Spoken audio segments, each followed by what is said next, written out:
Bộ PC chuyên dụng để làm việc với các phần mềm Adobe, làm phim, edit video và dựng hình thiết kế 3D.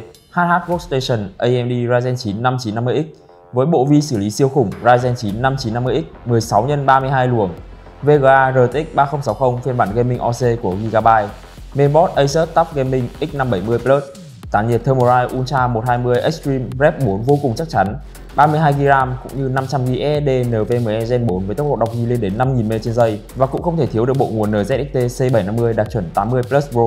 Hãy cùng chiêm ngưỡng HH Workstation AMD Ryzen 9 5950X nhé!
Hãy tới ngay Hoàng Hà PC để có thể sở hữu HH Workstation AMD Ryzen 9 5950X với cực kỳ nhiều ưu đãi hấp dẫn.